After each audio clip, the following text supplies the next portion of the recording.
Hey everybody, this is Ted Check. So kind of taking a break from my usual videos here on YouTube.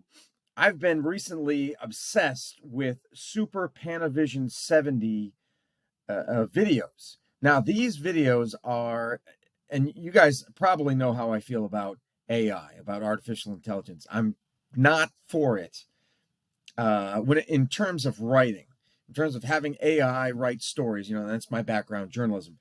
I'm not for it at all. All right, I'm against it.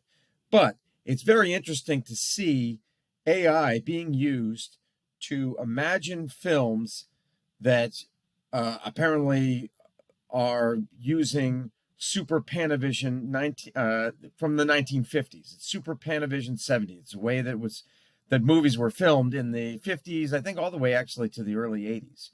It's ironic because AI is being used to show how a movie would have been filmed in the 1950s, where things were kind of more real than they are now. There was no CGI back then in the 1950s. And it's ironic that AI, something fake, is being used to show how something would have been filmed that was more real. But whatever, I just love these. I mean, here's RoboCop. It just looks cool, you know.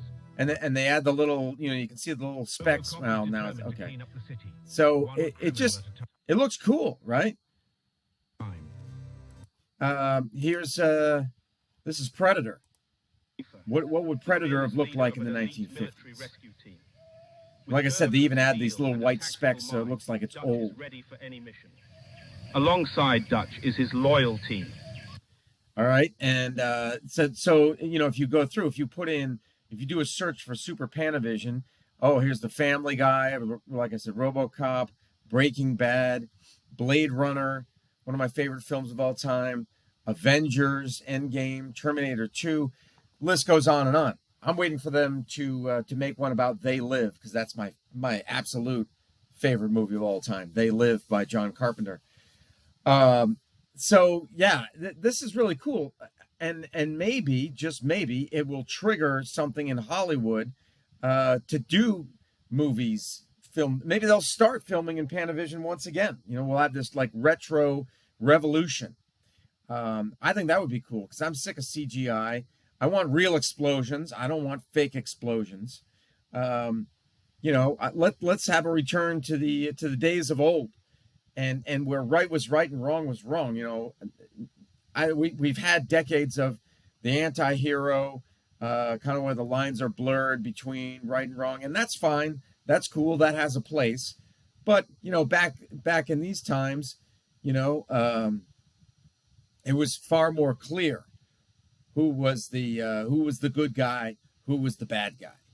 The good guy was all good, bad guy was all bad, and there's a certain there's, I don't know, it appeals to me. The kind of the anti-hero also appeals to me as well. The kind of the Wolverines and the Deadpools and that sort of thing. That also appeals to me. But yeah, check it out. Just do a search for 1950s Super Panavision 70, and you'll find all of these little clips imagined by AI. And somebody just said, "Hey AI, make a RoboCop from the 1950s using Super Panavision 70." And the graphics aren't the greatest. They're not the greatest, but they're still kind of cool. It's still kind of cool to see what a movie would have looked like back in the 1950s. And yeah, I don't know. It's just like my latest thing on YouTube. Let me know your thoughts. I will talk to you later.